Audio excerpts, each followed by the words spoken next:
नमस्कार। खबरों के इस बुलेटिन तुहाडा स्वागत है। मैं हाँ स्वरणजीत सिंह। पहला पेश ने चोणवीं खबरां। अपने सारे ही योग लोगों को कोविड रोकू टीके दी दोवें डोज लगाने वाला हिमाचल प्रदेश देश का पहला सूबा बनया।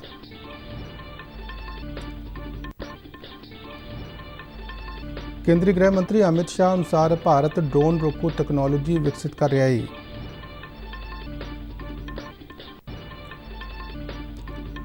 प्रधानमंत्री मुद्रा योजना का लाभ लैके कई ने अपने कारोबार च कीता चोखा वाधा।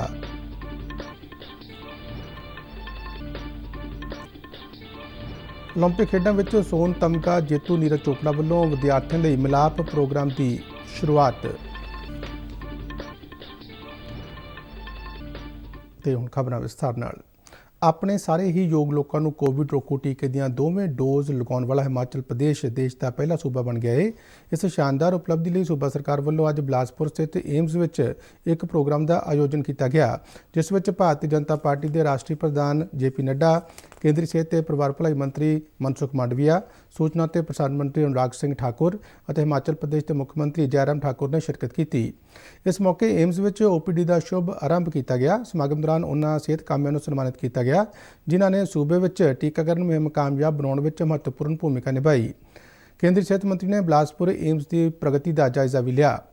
इस मौके अनुराग ठाकुर ने कहा कि हिमाचल वालों योग लोगों को कोविड रोकू टीके दी दोवें डोज लगाना शलाघायोग है।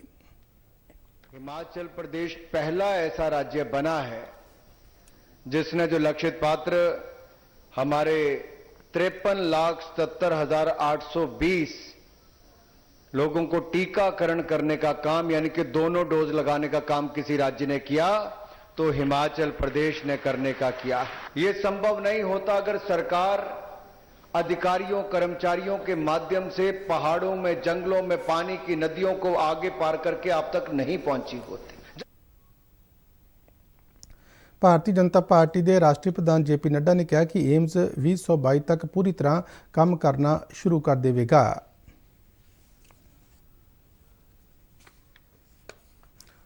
हिमाचल प्रदेश आगे आया है।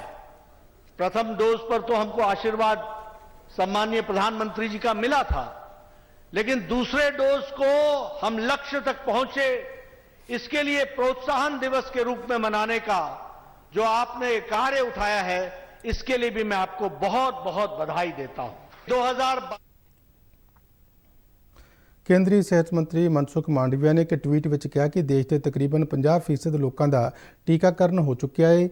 उन्होंने इसनूं माण वाला दसदियां आस प्रगटाई कि देश पूरी एकता नाल कोविड खिलाफ जंग जितने में कामयाब रहेगा। उन्होंने कहा कि देश में कल एक बार फिर एक दिन में 1 करोड़ कोविड रोकू टीके लगा के एक अहम उपलब्धि हासिल की गई। देश में कुल टीकाकरण 127 करोड़ 61 लाख तो पार हो गया है। मनसुख मांडविया ने कहा कि हर घर दस्तक मुहिम तेज़ रफ्तार नाल चल रही है। केंद्रीय गृह मंत्री अमित शाह ने कहा कि भारत ड्रोन रोकू तकनोलॉजी विकसित कर रहा है। राजस्थान के जैसलमेर में BSF के 57वें स्थापना दिवस समागम को संबोधन करदਿਆਂ उन्होंने BSF को भरोसा दिवाया कि देश ਦੀਆਂ ਖੇਤਰੀ ਸਰਹੱਦਾਂ ਦੀ ਰਾਖੀ ਲਈ ਆਧੁਨਿਕ ਤਕਨੋਲੋਜੀ ਉਪਲਬਧ कराई जाएगी। अमित शाह ने कहा कि देश की सुरक्षित सरहद नाल ही विकास संभव है तो ड्रोन के खतरों नाल नजिठण लई सरकार हर संभव कदम चुक रही है तो देश में ड्रोन रोकू व्यवस्था बहुत छेती विकसित कर ली जाएगी। को इतना ही आश्वासन देना चाहता हूं कि विश्व में उपलब्ध सर्वोच्च टेक्निक आपकी और सीमा की सुरक्षा के लिए सीमा सुरक्षा बल को उपलब्ध कराई जाएगी। इस सरकार का कमिटमेंट है और सरकार उस दिशा में काम कर रही है। ड्रोन का भी खतरे की जिक्र हुआ। ड्रोन के खतरे को निपटने के लिए, ड्रोन प्रतिरोध प्रणालियां बनाने के लिए सीमा सुरक्षा बल, हमारा NSG और DRDO तीनों मिलकर प्रयास कर रहे हैं। हमारे वैज्ञानिकों पर मुझे पूरा भरोसा है, कुछ ही समय के अंदर हम स्वदेशी ड्रोन को कंट्रोल करने वाली प्रतिरोध प्रणाली बनाने में सफल होंगे और इसका भी गृह मंत्री ने कहा कि कोविड महामारी दौरान BSF और पुलिस का मनुखता भरिया चेहरा सामने आया तो केंद्रीय हथियारबंद पुलिस बलों ने इस दौरान 2.5 करोड़ बूटे लगाए तो उन्हों की देख रेख भी की। इस तो पहला अमित शाह ने शहीदों को श्रद्धांजलि दी ते परेड का निरीक्षण किया ते मार्च पास्ट तो सलामी लई।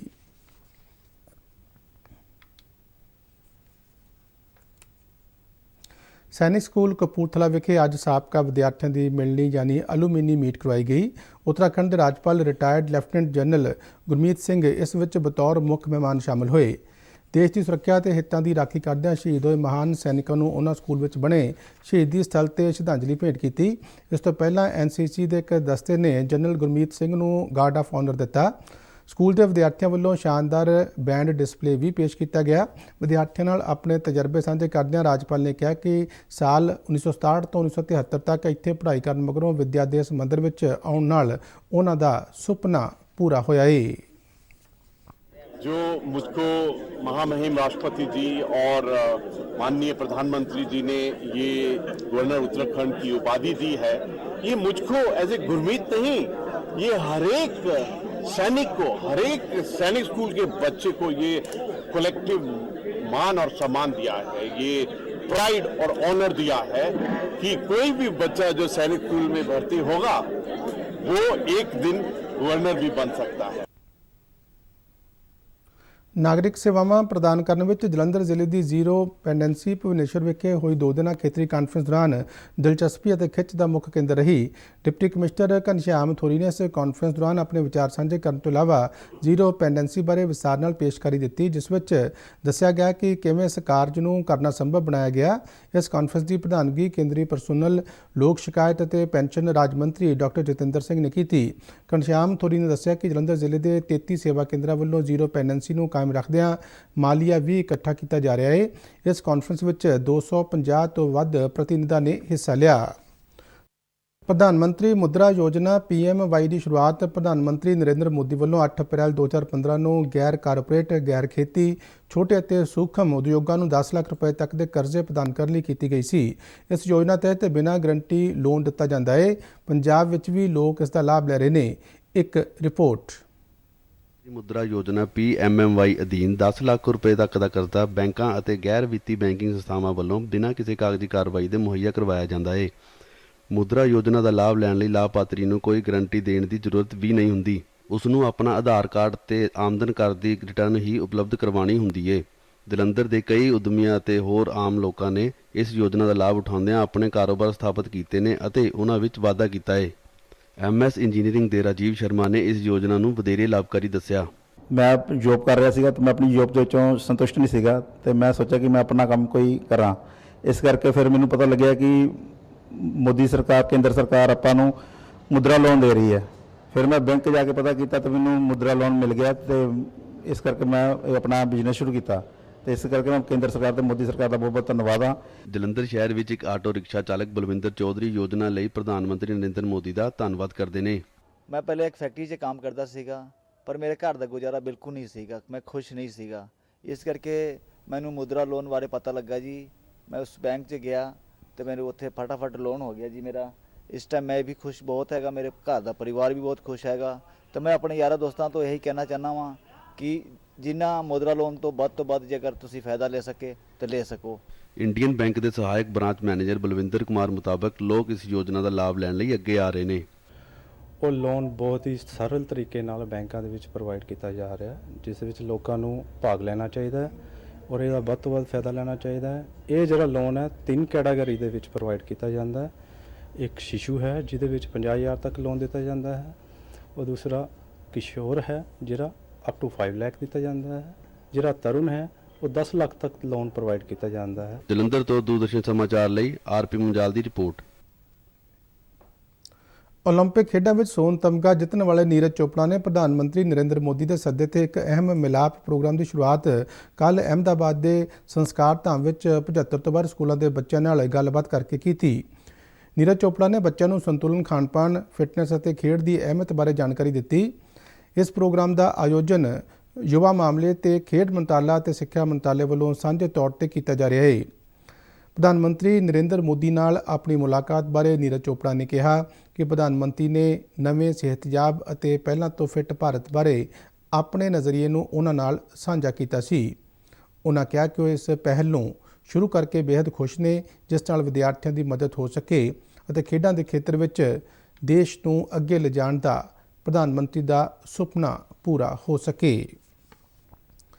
ਨੀਰਜ ਚੋਪੜਾ ਵੱਲੋਂ ਮਿਲਾਪ ਪ੍ਰੋਗਰਾਮ ਦੀ ਸ਼ੁਰੂਆਤ ਕਰਨ ਤੇ ਪ੍ਰਧਾਨ ਮੰਤਰੀ ਨਰਿੰਦਰ ਮੋਦੀ ਨੇ ਕਿਹਾ ਕਿ ਆਓ ਅਸੀਂ ਉਤਸ਼ਾਹ ਬਣਾਈ ਰੱਖੀਏ ਅਤੇ ਆਪਣੇ ਨੌਜਵਾਨਾਂ ਨੂੰ ਖੇਡ ਦੇ ਮੈਦਾਨ ਤੇ ਉਪਲਬਧੀਆਂ ਹਾਸਲ ਕਰਨ ਲਈ ਪ੍ਰੇਰਿਤ ਕਰੀਏ। ਦੂਰਦਰਸ਼ਨ ਨਿਊਜ਼ ਦੇ ਇੱਕ ਟਵੀਟ ਦੇ ਜਵਾਬ ਵਿੱਚ ਪ੍ਰਧਾਨ ਮੰਤਰੀ ਨੇ ਕਿਹਾ ਕਿ ਇਹ ਟਵੀਟ ਤੁਹਾਨੂੰ ਖੁਸ਼ੀ ਦੇਵੇਗਾ। ਖਰੜ ਵਿਖੇ ਨਵੇਂ ਬਣੇ ਜੈਨ ਸਥਾਨਕ ਭਵਨ ਦਾ ਉਦਘਾਟਨ ਜੈਨ ਧਰਮ ਦੇ ਮੁਨੀ ਸੁਭਾਸ਼ ਮੁਨੀ ਤੇ ਸਤੀ ਸ਼ਰੂਤੀ ਮਹਾਰਾਜ ਵੱਲੋਂ ਜੈਨ ਸਮਾਜ ਦੇ ਸੰਤਾਂ ਅਤੇ ਹੋਰਨਾਂ ਸ਼ਖਸੀਅਤਾਂ ਦੀ ਮੌਜੂਦਗੀ ਵਿੱਚ ਅੱਜ ਕੀਤਾ ਗਿਆ।